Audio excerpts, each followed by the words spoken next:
তো মমতা ব্যানার্জি বলেছিলেন, মুকুল রায় বলেছিল যে তৃণমূল এটা চলে। ঋতব্রত তার টার্গেটের লক্ষ্য ছিল আপনি। যখন তার মহিলা গঠিত কেস, যখন দুর্নীতির কেস যে সংখ্যা কম পড়তো, তাহলে এরাই ছিল আগে থেকেই কথা বলা ছিল। তৃণমূল কংগ্রেসের সভাপতি মমতা হবেন, নাগপুর ঠিক করে দিয়েছিল। ভালো তৃণমূল আর খারাপ তৃণমূল, তবে বাঁচতে গিয়ে দেখছে ঠক বাঁচতে গাঁও যার। এই তীর্থস্থানের অপমান করছে মুজাফর আহমদ ভবনের। সবসময় হোঁচট খেলেই কোন পথে যে চলি, কোন কথায় যে বলি সেটা বলি। রাজ্য বিধানসভা কার্যত বেনজির ছবি দেখছে। বেশ কয়েকদিন ধরে তৃণমূলের অন্দরে আবার নতুন তৃণমূল গজিয়ে উঠেছে। কোথাও গিয়ে বিরোধী দলনেতার পদ কে পাবেন তা নিয়ে কার্যত চুলচেরা বিশ্লেষণ বলার থেকে বলা ঠিক হবে চুলোচুলি হচ্ছে তৃণমূলের অন্দরে। কিন্তু কী বলছেন রাজ্যের প্রাক্তন সাংসদ মোহাম্মদ সেলিম স্যার? স্বাগত স্যার। প্রথম প্রশ্ন, আপনি বিদগ্ধ রাজনীতিক, বহু কাল ধরে দেখছেন, এরকম বেনজির বিধানসভা এরকম দেখেছেন কখনো? মানে পশ্চিমবঙ্গের রাজনীতি এরকম ঘটেছে? পশ্চিমবঙ্গের ক্ষেত্রে বা পশ্চিমবঙ্গ বিধানসভার ক্ষেত্রে এটা বেনজির হবেই। এবং এখন অপেক্ষা করো, যখন যে বিজেপি সরকার এসছে এবং যে তৃণমূল 15 বছর ধরে শাসন করেছে, তাতে আরও অনেক বেনজির ঘটনা দেখতে পাবে। এগুলো তো বিভিন্ন এপিসোড, কিন্তু আমাদের দেশের অন্যান্য বিধানসভায় এরকম ঘটেছে এবং এ ধরনের সব স্পিকারের ভূমিকাও আছে। যেখানে মহারাষ্ট্র থেকে উত্তরপ্রদেশ কীভাবে দল ভাঙাভাঙি করা হয়, কীভাবে জনতা পার্টি তৎকালীন যখন বিজেপির সঙ্গে সমঝোতা যেখানে করেছিল, মধ্যপ্রদেশে, গুজরাটে, রাজস্থানে, কীভাবে তাকে গিলে খেয়েছিল দিল্লিতে। এবং তারপরে অন্য জনতা দলের অংশ এবং অন্য সব যারা জনতা পরিবারের বিভিন্ন অংশ ছিল, সমাজতান্ত্রিক যারা ছিল, তাদেরকে কীভাবে আরএসএস গিলে খেয়েছে। এই কথাটা আমরা এখান থেকে প্রথমেই বলছিলাম যে দেখা গেল যে মানুষ ভোট দিয়েছেন এবং বিজেপি বেশিরভাগ সংখ্যা জিতে গেছে বলে। যে সংখ্যা কম পড়তো, তাহলে এরাই ছিল আগে থেকেই কথা বলা ছিল। এদের মধ্যে একটা বড় অংশ যারা বিজেপিতে যোগ দিয়ে তার মেজরিটি করতে পারত। আর আমরা বলেছিলাম যে তৃণমূলকে ভোট দেওয়া এবং বিজেপিকে ভোট দেওয়া আলাদা নয়। সেখানে অনেকে মনে করেছিল না না মমতা আছেন, বাকিটাও দেখে নেন। মমতা কে? এখন কোথায় সে? অভিষেক কে? কোথায় সে?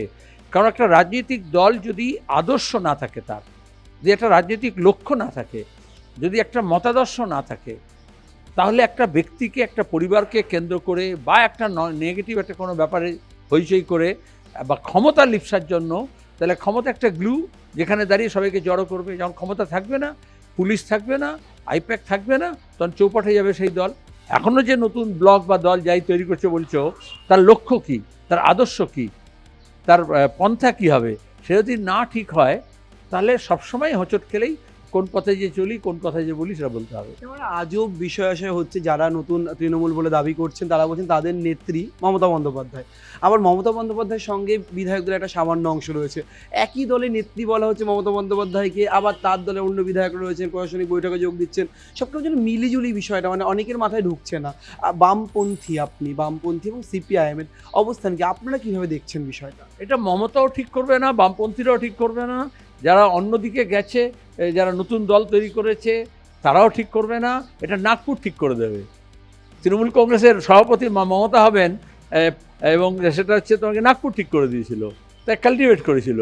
বা এখন নতুন দলের নেতা কে হবে, এটা নাগপুর ঠিক করে দিয়েছে। এটা তুমি শুভেন্দুকেও দোষ দিতে পারবে না, স্পিকারকেও দোষ দিতে পারবে না। আর এটা আমরা এনসিপির ক্ষেত্রে দেখেছি। মহারাষ্ট্রে এনসিপি দুটো ভাগ হলো, কিন্তু দেখা গেল শরদ পাওয়ার এদিকেও আছেন, ওদিকেও আছেন। তো এটা হচ্ছে নীতিগত অবস্থান যখন থাকে না, শুধু ক্ষমতা কেন্দ্রিক যখন রাজনীতি হয়, তখন এটা তার পরিণতি। কিন্তু এটা আমার ভালো লাগছে যে আগে কি হয়, এবং বৃহৎ সাম্প্রদায়িকতা বেড়েছে বলে মির্জাফর বলে যখন গালাগাল দেওয়া হতো, তখন নির্দিষ্ট ধর্ম বা বর্ণ কেন্দ্রিক করা হয়। এই জাতিবাদী এবং সাম্প্রদায়িক ভাবনা থেকে ওপরে উঠে বুঝতে হবে যে মির্জাফর একটা নির্দিষ্ট ধর্মের হয় না। এই নতুন তৃণমূল মানেই কি বিজেপি বলছেন আপনি? মানে এরাও আসলেই বিজেপিতে যেত, মানে নতুন তৃণমূল মানে এরা কি বিজেপির সাথে আপনি বলছেন নাগপুর থেকে সব সেট হচ্ছে? এগুলো রাজনৈতিক প্রয়োজনীয়তা আছে, সাময়িক প্রয়োজনীয়তা হোক, লম্বা প্রয়োজনীয়তা হোক। তৃণমূলের প্রয়োজন ছিল, কারণ বামপন্থীকে হটিয়ে বিজেপিকে আনার জন্য এরা তৃণমূলের একটা প্ল্যাটফর্ম তৈরি হয়েছিল, মঞ্চ হয়েছিল। এবার মঞ্চ তো ভেঙে দেয়, যখন মিটিং হয়, ধর্ণা মঞ্চ হয়, তারপর তো ওটা ভেঙে দেয়। ওটা তো আর শেষ হয়ে গেল। তার ওর নিজের তো শক্তি ছিল না যা নিজের পায়ের পর দাঁড়িয়ে থাকবে। তাহলে এটাও যে তৈরি হলো, এটা একটা মঞ্চ তৈরি করা হয়েছে। কারণ বলেছে ভালো তৃণমূল আর খারাপ তৃণমূল, তবে বাঁচতে গিয়ে দেখছে ঠক বাঁচতে গাঁও যার, তাহলে ভালো তৃণমূল তো পাওয়া যাবে না। তাহলে তৃণমূলের নামেই একটা শক্তি হোক এবং যাকে এই কোর্ট কেস থেকে, সিআইডি কেস থেকে, ইডি সিবিআই কেস থেকে বাঁচাতে পারবে, মানুষের জনরোষ থেকে বাঁচাতে পারবে, এবং যা কিছু অন্যায় অপরাধ করেছে তার থেকে বাঁচাতে পারবে। তার জন্য একটা সাময়িক রাহাত বলে, স্বস্তি, যেমন কোর্টে গিয়ে লোকে স্বস্তি পায়, এখানে বিজেপির কাছে গিয়ে স্বস্তি পেয়েছে। আমার একেবারে শেষ প্রশ্ন, আপনি না করলেও আমাকে করতেই হবে, সেটা হলো কি একসময় আপনাদের সতীর্থ প্রাক্তন ঋতব্রত বন্দ্যোপাধ্যায়, যাকে আপনারা দল থেকে তাড়িয়েছিলেন, মমতা বন্দ্যোপাধ্যায় ফেসবুক লাইভ করে তাৎপর্যপূর্ণভাবে বলেছে সিপিএম ওকে তাড়িয়েছিল, ভালো করেছিল। আপনারা শুনেছেন, নিশ্চয়ই দেখেছেন খবরেও। সেখানে দাঁড়িয়ে এই যে ঋতব্রত বন্দ্যোপাধ্যায় আজকে এলওপি হচ্ছেন, বিরোধী দলনেতা হচ্ছেন, এবং তিনি দলের মধ্যে দল তৈরি করে ফেলছেন, এই সেই ঋতব্রত যাকে নিয়ে বলা হচ্ছে একসময় তৃণমূল, আর সিপিএম ছিল তৃণমূল, আবার গেরুয়া হচ্ছে।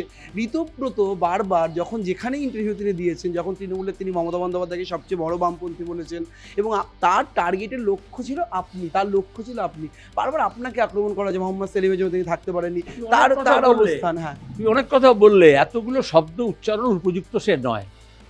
প্রথম কথা হচ্ছে, তোমার প্রশ্নের মধ্যে আপনার সতীর্থ, অন্য ক্ষেত্রে আমাকে বলো না তো। আমরা কমরেড বলি, সাথী বলি, সঙ্গী বলি, বন্ধু বলি, আর সতীর্থ বলতে তুমি এই তীর্থস্থানের অপমান করছো, মুজাফফর আহমদ ভবনের। আসলে কেউ দেখে শেখে, কেউ ঠেকে শেখে।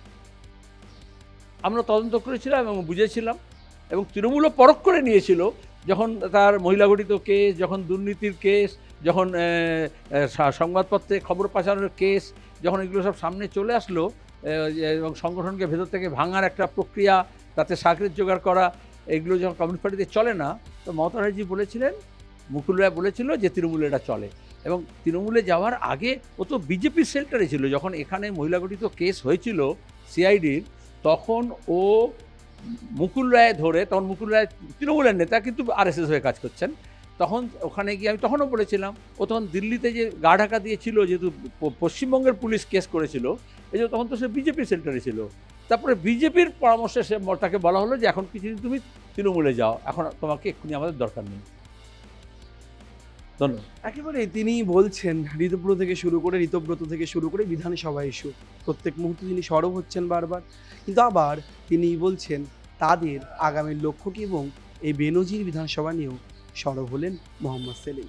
ক্যামেরায় সুমনের সঙ্গে রবীন্দ্র দাসের রিপোর্ট, সংবাদ প্রতিদিন .in।